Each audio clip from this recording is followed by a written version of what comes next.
আমাদের অনেকের কৌতূহল বা দায়বদ্ধতা আছে মুক্তিযুদ্ধ ও মুক্তিযুদ্ধের সৈনিকদের নিয়ে। আমরা জানতে চাই ওনারা শেষ সময়ে এই সরকার থেকে কি ব্যবহার পাচ্ছেন। তোফায়েল আহমেদ সাহেবকে নিয়ে ধোঁয়াশা কাটলো, আশা করছি আরও আপডেট পাবো। আমার ধারণা এই সরকারকে জনসাধারণ খুব নিকৃষ্টভাবে বিচার করবেন। আপনার কি মনে হয় জানাবেন।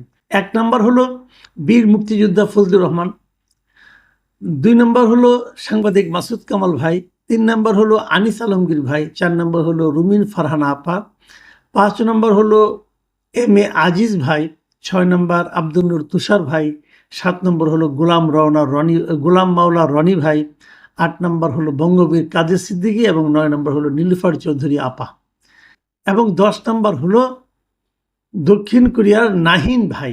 এই কারণে পড়ে শোনালাম, এখানে আমার নাম আছে এই জন্য না, আমি পড়ে শোনালাম এই কারণে যে আপনি দেখেন এখানে বিভিন্ন ধরনের লোকের নাম কিন্তু আছে। সবাই যে একই চিন্তাধারার লোক তাও নয়, এবং সবাই যে একই প্রফেশনের লোক তাও নয়।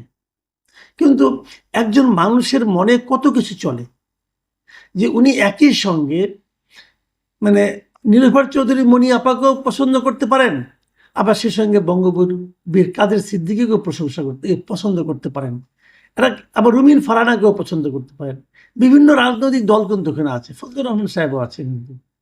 তো এখন এই যে বিষয়গুলো এখানে একটা কিছু একটা কমন আছে, কিন্তু সেই কমনটা কি, সেই কমনটা আমি আসলে বোঝার চেষ্টা করছি, আপনারাও বোঝার চেষ্টা করেন। আমার মনে হয় কমনটা হলো এটা যে এরা কেউই গতানুগতিক স্রোতে গা ভাসায়নি, আমার যেটা মনে হয়েছে। বাকিটা আপনাদের বিবেচনা। আপনার মনে আছে একজন সাবেক সচিব বলেছিলেন 8 জন উপদেষ্টার দুর্নীতির তালিকা খতিয়ান তার কাছে আছে। ওটাও কিন্তু চুপ হয়ে গেছে। কেন চুপ হয়ে গেছে ভাই বলতে পারবো না। ওদের মন মতো মার্কা যখন পেয়ে যাবে তখন সুর পাল্টে যাবে। নাহিদ প্রত্যেকটা উপদেষ্টার অনেক কিছুই জানে, তাই ওদেরকে ভয় দেখাচ্ছে। আর উপদেষ্টারা ভয়ে ওকে সব সুযোগ সুবিধা, এমনকি সরকারি যত প্রোটোকল আছে সব কিছু দেবে। বর্তমান অন্তর্বর্তীকালীন সরকার ক্ষমতা গ্রহণের পরে বলছেন বাংলাদেশের সকল সরকারি কর্মকর্তার সম্পদের হিসাব নভেম্বরে দিবে এবং বর্তমান অন্তর্বর্তীকালীন উপদেষ্টাদের সম্পদের হিসাব দেবেন। কোনোটাই জনগণ এখনো জানতে পারেন নাই। সুতরাং এনসিপির প্রধান নাহিদ ইসলাম দুর্নীতিগ্রস্ত উপদেষ্টা নাম প্রকাশ করবেন, এটি বাংলাদেশের জনগণ বিশ্বাস করবে বলে মনে হচ্ছে না। তারা কতটা সৎ সেটা তাদের কমিটমেন্ট মতো সম্পদের হিসাব না দেওয়াতে বোঝা যায়। আওয়ামী লীগ কাজ করে চুরি করেছে, আর তারা শুধু চুরি করছে, কোনো কাজ করে নাই। একজন আমলার 8 উপদেষ্টা নিয়ে অভিযোগ যেমন ধামাচাপা পড়ে গেছে, তেমনি নাহিদের অভিযোগও কেউ আমলে নেবে না।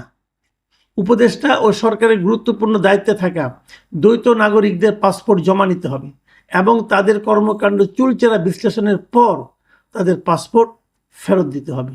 মহা সুযোগ এসেছিল দেশের প্রতিটি সেক্টরে এবং প্রতিটি সিস্টেমে, এমনকি সমাজের প্রতিটি স্তরে স্তরে পরিবর্তন আর আমূল পরিবর্তন ঘটিয়ে বাংলাদেশে আইনের শাসন ও ন্যায় বিচার, গণতন্ত্র ও মানবাধিকার এবং প্রতিটি ক্ষেত্রে স্বচ্ছতা ও জবাবদিহিতা নিশ্চিতকরণের।